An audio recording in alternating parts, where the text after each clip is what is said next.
Eh bien, nous parlons à présent de Chine, la Chine qui commence à devenir quelque part le nouveau banquier du monde. Un débat que nous allons ouvrir avec notre invité Omar Fassal, économiste et analyste des marchés financiers internationaux. Et ce matin, eh bien, c'est votre instant paradoxe, Talal Shakir, c'est à vous.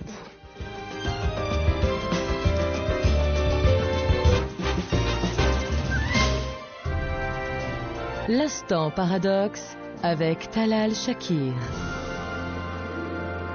1990, la Chine était encore spectatrice de la chute du mur de Berlin dont on célébrait fraîchement le quart de siècle. L'an 2000, la Chine est le maillon fort de l'économie mondiale, appuyé par une mondialisation favorable à ses paramètres concurrentiels. Ce pays devient un monstre en matière de croissance potentielle, du PIB, des droits sociaux inexistants, une protection sociale illusoire, une main-d'œuvre bon marché et un appétit à vouloir entrer dans l'économie de marché. Tels étaient les arguments de bataille du géant asiatique. La Chine, c'est aussi un ogre commercial et ensuite un pourvoyeur financier. En 1995, la Chine fait le choix, judicieux d'ailleurs, d'être un pays commercial incontesté puis un acteur financier. Depuis 2008, très rares sont les nations qui pourraient affirmer avoir évité la crise des subprimes. La Chine serait en mesure de la tester. Ayant engrangé près de 3 500 milliards d'euros et 1 500 milliards de dollars au travers d'une politique expansionniste tournée vers l'exportation, elle se présente aujourd'hui comme l'interlocuteur financier le plus puissant de son standing, au point que Pékin souhaite soutenir la reprise en rachetant de la dette souveraine européenne. Son engagement semble limpide, avec une volonté d'investir 5,6 milliards d'euros dans l'économie espagnole et près de 6 milliards d'euros de bons du trésor du royaume. En détenant autant de devises dans ses réserves, la Chine n'a aucun intérêt à voir l'euro se décomposer, pour preuve l'implication dans la dette grecque et portugaise bloquée in extremis en 2009. Les Chinois souhaitent également profiter des taux de rendement et des obligations les plus élevés en Espagne qu'aux États-Unis. À ce rythme, l'on pourrait presque imaginer que la Chine s'érige en un potentiel puissance monétaire, ayant déjà distillé la volonté de mettre en place une autre forme de Bretton Woods en proposant des agents de notation partageant sa vision. La Chine semble relativement se précipiter en négligeant la puissance américaine au travers de ses banques et de sa capacité de rebond. Les États-Unis demeurent la puissance au vu de la maîtrise des rouages du marché monétaire, étant elle-même sa fondatrice.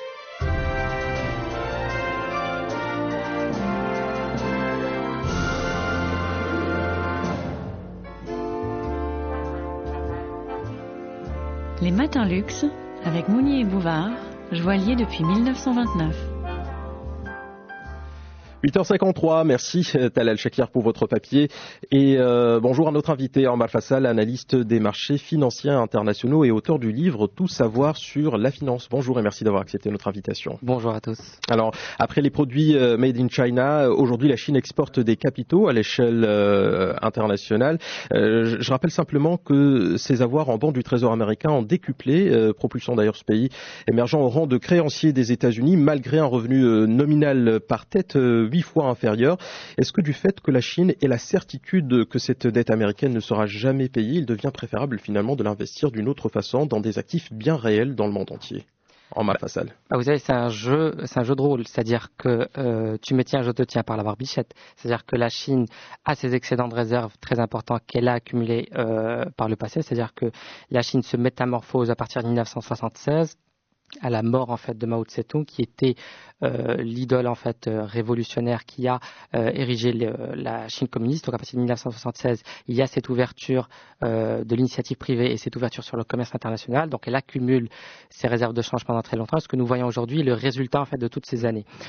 Aujourd'hui, ces réserves de change, il faut les mettre sur des actifs financiers qui ne soient pas risqués. Pour l'instant, la dette américaine et de l'actif est un actif des moins risqués qui puisse exister au monde. Pourquoi? Parce que la Réserve fédérale peut imprimer des billets et donc je mets ça entre guillemets parce qu'ils font ça d'une façon très indirecte, mais là on est là pour l'expliquer très clairement.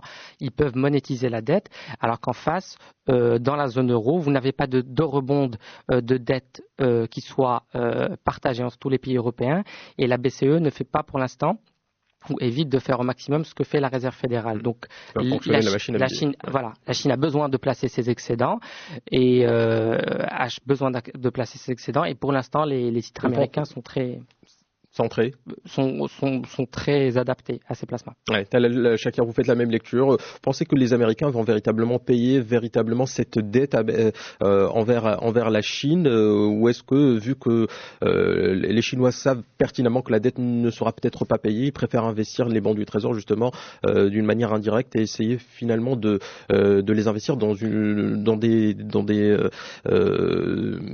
biens bien réels, j'ai envie de dire. Oui, c'est l'attitude que la Chine a compris par rapport notamment à l'euro, parce que elle détient un certain nombre de milliards d'euros dans ses réserves, dû aux exportations et à la balance commerciale qu'elle a pu avoir avec l'Europe, et elle a compris que finalement, racheter une partie de la dette grecque, espagnole et portugaise et maintenir l'euro en vie, c'était aussi une stratégie pour pouvoir garder et valoriser ses réserves. C'est-à-dire que l'avenir de l'euro, quelque part, conditionne aussi l'avenir des réserves chinoises. Donc il n'était pas question de voir se décomposer. D'ailleurs, les Chinois vont même participer au FESF à un moment donné, au Fonds européen de stabilité, pour justement garder la crédibilité de l'euro et puis le garder en vie, le maintenir en vie. Maintenant, les Chinois ont parfaitement compris qu'ils avaient énormément gagné de cette mondialisation des échanges avec cette financiarisation qui a permis de renforcer, de renflouer leurs réserves de devises, et que finalement, si l'économie mondiale venait à fléchir éventuellement avec des Américains qui arrêteraient la planche à billets, parce que faut rappeler que les 80 milliards par semaine qui étaient imprimés, qui causaient de l'inflation, effectivement, sont aujourd'hui problématiques. Donc on est dans une situation où la Chine devient dépendante quelque part du système monétaire. Elle l'a compris, elle ne peut plus être extérieure au problème. Ouais. Alors, réaction de notre invité Omar Fassal avant de donner la parole à Mélanie Frey-Sigli. Juste une parenthèse pour dire que c'est un peu ça la beauté de la mondialisation, parce qu'on parle de la mondialisation pour en dire du mal très souvent. La mondialisation force à la coopération, c'est-à-dire que la Chine ne peut pas voir la zone euro se décomposer, elle ne peut pas voir le dollar s'effondrer du jour au lendemain. Donc ça pousse à la coopération entre les États.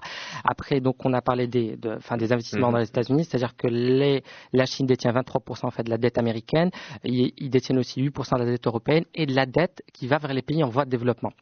Et c'est là où c'est intéressant, où le financement devient un peu politique, parce que il y avait un consensus Washington, il y a aujourd'hui un consensus Pékin qui permet à la Chine de favoriser ces pays qui sont en voie de développement, notamment l'Amérique latine et l'Afrique. Voilà, on y arrive. C'est ça, vous étiez en train d'attendre. Oui. Bon, alors on va quand même laisser notre invité développer son idée quand même, et juste après on reviendra vers vous, Mélanie Frey-Sigli. Oui. Non, mais voilà, pour dire tout simplement qu'il n'y a pas que vers les pays développés que ces excédents de réserve vont, ils vont également vers les pays en voie de développement. Mélanie Frey-Sigli. Et oui, on y arrive, parce que la puissance financière de la Chine, c'est avant tout un instrument politique majeur. Et on le voit à deux niveaux. Il n'y a pas que l'aspect réserve de devises que possède la Chine, que ce soit en euros ou en dollars, et le poids que cela peut donner, parce que évidemment, si la Chine décidait du jour au lendemain de lâcher sur le marché tous ces dollars, elle provoquerait un effondrement du dollar, par exemple, ou de l'euro. De la même manière, il n'y a pas que cette puissance-là, qui est en soi une puissance conséquente au niveau politique. Il y a aussi le fait que la Chine soutienne l'Argentine, qui est attaquée par les États-Unis. Il y a la banque d'investissement qui est en train de se créer, a priori à Shanghai, pour les BRICS. Il y a, d'une manière générale, énormément de choses. Il y a aussi le fait que la Chine commence maintenant, je vous le disais, elle est à 35% de ses échanges extérieurs qui se font en renminbi, et que le yuan chinois commence maintenant à être coté en Australie et même à Londres.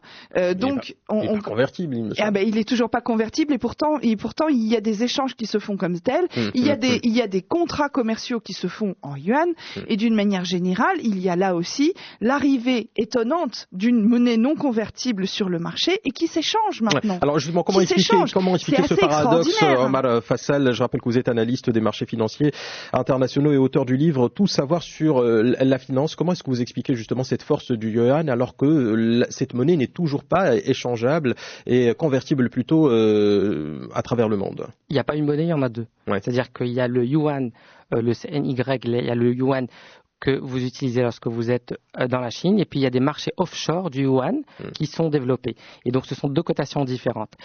Ces marchés se sont développés à partir de 2004 parce que la Chine a autorisé les banques de dépôt à avoir des dépôts en yuan renminbi à Hong Kong.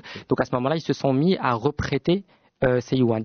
Et lorsque vous êtes en Chine, le cours est fixé quotidiennement le cours pivot par le gouvernement, et après vous avez une marge de fluctuation, et lorsque vous êtes à Hong Kong ou lorsque vous êtes dans d'autres pays, à Singapour notamment, les plus grands marchés c'est Singapour et c'est Hong Kong, il y en a aussi un peu à Londres, là le prix du yuan est fixé par le marché, et comme il y a des stratégies d'arbitrage qui se font, il y a une convergence entre les deux prix qui est en train de se faire. Talal Shakir. Moi, je reviens à la question des eurobonds parce que pendant un moment, en 2008-2009, la Chine a voulu investir notamment la dette grecque, et puis elle a eu quelques freins parce qu'on a estimé que accepter les Chinois en Europe, c'était aussi accepter leur modèle, leur système, leur politique et surtout valider leur politique extérieure. Donc il y a eu un frein à un moment donné, et puis il y a eu cette question des eurobonds, c'est-à-dire cette mutualisation de la dette que les Allemands avaient refusée, que beaucoup de nations avaient refusée. Finalement, est-ce qu'on est dans une situation où lorsqu'on a mis en place le MES d'abord et ensuite le Fonds européen de stabilité financière, ça a permis de valider davantage la présence des Chinois en Europe? Est-ce que c'est un passeport quelque part qui a validé leur présence, qui peut garantir aussi la sûreté de leur dette? Omar Fassal. Vous savez, les Chinois, ils n'attendent pas l'invitation pour venir chez vous. Donc, dès qu'ils sentent qu'il y a une opportunité d'investissement, ils y sont. On a parlé du financement des pays développés. On a parlé du financement des pays qui sont en voie de développement avec l'Afrique et l'Amérique latine. Il faut voir que ce financement vers les pays en voie de développement, il démarre surtout pendant les années 2000. Pourquoi? Parce que les années 2000, c'est les années de la consécration de la puissance chinoise. C'est à ce moment-là que vous commencez à voir les gros titres sur les journaux avec les gens qui commencent à avoir peur de la Chine. Donc, en 2004, on franchit le cap des 10 milliards de dollars d'aide vers ces pays en voie de développement. En 2006, on franchit le cap des 30 milliards. Ces aides-là, ce sont pour moitié des investissements qui sont financés par le gouvernement, c'est-à-dire des investissements sponsorisés par le gouvernement. C'est pour 40% des prêts, et puis c'est pour 5% en fait des dons et des remises de dette. Donc il faut voir que ça finance toute la palette. Et un autre élément aussi, puisque le sujet d'aujourd'hui c'est de parler de la Chine, de la Chine banquier du monde, c'est que la Chine finance également des entreprises étrangères. Comme il y a ces marchés-là dont on a parlé il y a quelques instants, qui sont développés avec du yuan offshore à Hong Kong et Singapour, une entreprise étrangère peut émettre des obligations sur ces marchés-là et se faire financer en yuan. Aujourd'hui, lorsque vous allez à Hong Kong, vous avez 4% des émetteurs qui viennent des États-Unis, vous avez 9% des émetteurs qui viennent d'Europe et 10% qui viennent du reste du monde. Donc ça fait 23% de personnes en tout qui vont se financer là-bas. Donc la Chine aujourd'hui est en train de financer les pays développés, les pays en voie de développement et même les entreprises étrangères. Oui, alors Hong Kong, c'est logique, c'était ce à quoi servait d'ailleurs Hong Kong, puisque c'était le lien entre la Chine continentale et l'Occident. Donc c'était son rôle. Ce qui est intéressant, c'est de voir aussi que Shanghai se développe, alors qu'elle est en Chine continentale, se développe comme une place financière internationale qui finance des entreprises étrangères, puisqu'il y a tout un tas de législations spécifiques à la place financière de Hong Kong qui permettent ce genre de choses, et notamment l'implantation d'accords entre banques étrangères et banques chinoises. Donc c'est intéressant de voir aussi qu'il y a eu ce déplacement. Ça n'est plus simplement à la marge de la Chine qu'il y a ce processus, mais maintenant c'est quelque chose qui est tout à fait intégré. Et de la même manière, on parle de Singapour, on parle de Hong Kong, encore une fois, ce sont des places qui sont historiquement justifiées, mais il y a aussi la banque australienne, la place australienne qui s'est vraiment positionnée là-dessus et qui permet aussi le financement d'entreprises en yuan justement et de cotation de titres en yuan de plus en plus.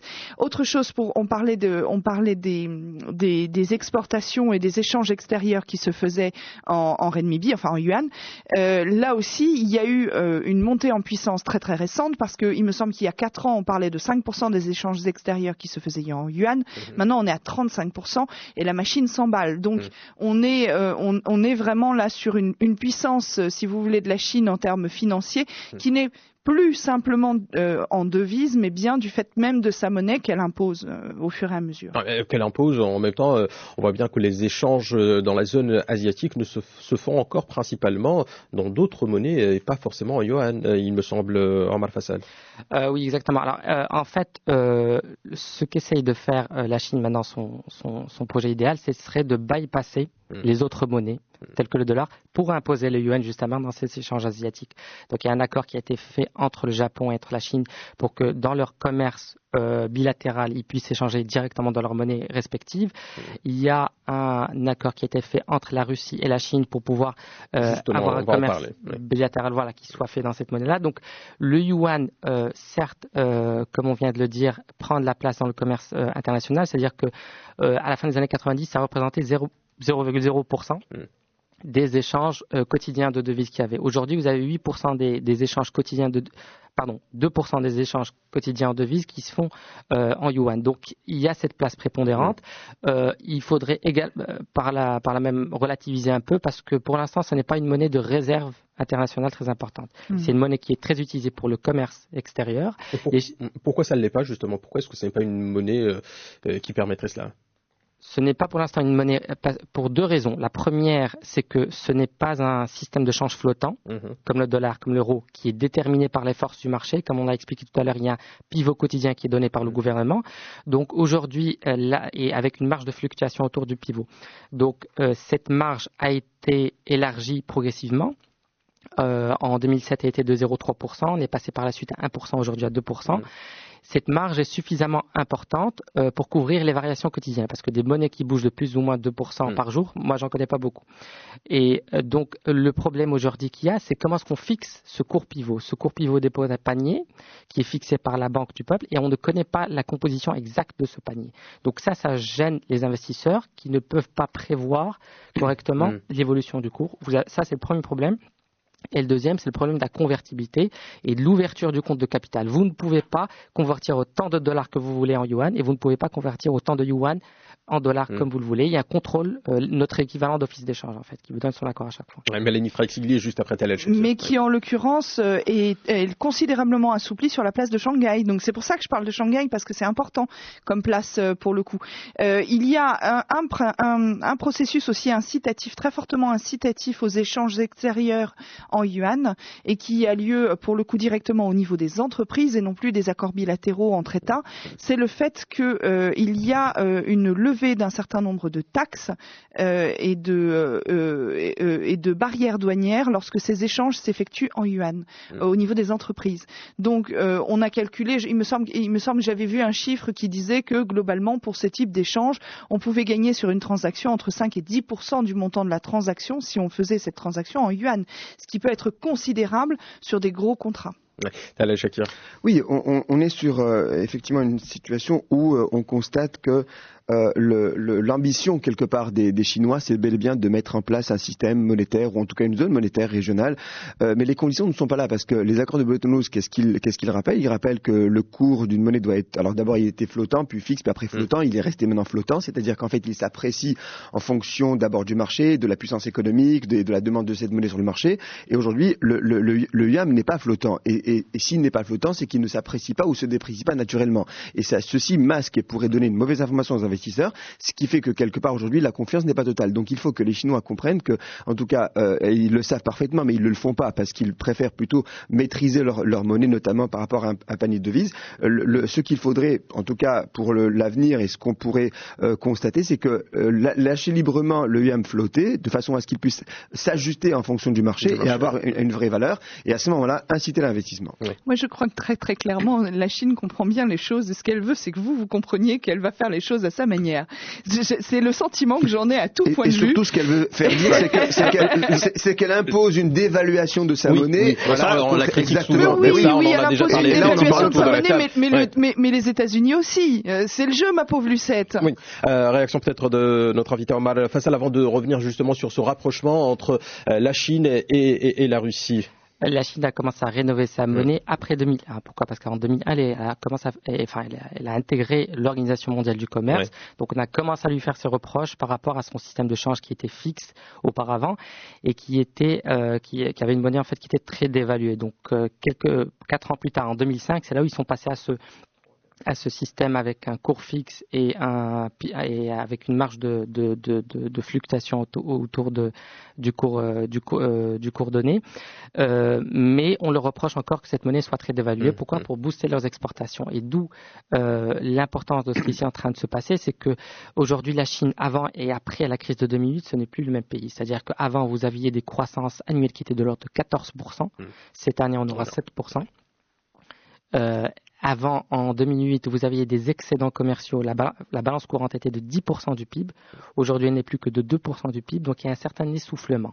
Essoufflement qui, quand même, ne l'empêche pas d'être la première puissance économique, dépassant même les États-Unis il y a encore quelques jours, moins d'un mois. Oui, mais ce ne sont pas les mêmes contraintes. Quand vous avez 1,5 milliard de population de 1,5 milliard, vous avez besoin de créer beaucoup plus d'emplois que lorsque vous avez une population de 300 millions. Et donc, il y a un rythme de croissance qui est en train de ralentir. Le piège quand vous êtes très dépendant des exportations, comme l'était la Chine, c'est que lorsque vous avez une crise mondiale, vos exportations baissent et que le monde n'achète plus vos produits. Donc, ils sont en train de tourner leur modèle de croissance, d'un modèle qui était très basé sur l'investissement et sur les exportations, vers un modèle qui doit être basé sur la consommation. Et si vous voulez consommer, à ce moment-là, vous n'avez plus besoin d'une monnaie qui soit très faible. Ça ne vous dérange pas d'augmenter la valeur de votre monnaie pour que les biens importés vous coûtent moins cher. Donc c'est ça le changement profond qui est en train de se faire. Alors, et qui va avec la montée de la classe moyenne. C'est une évidence.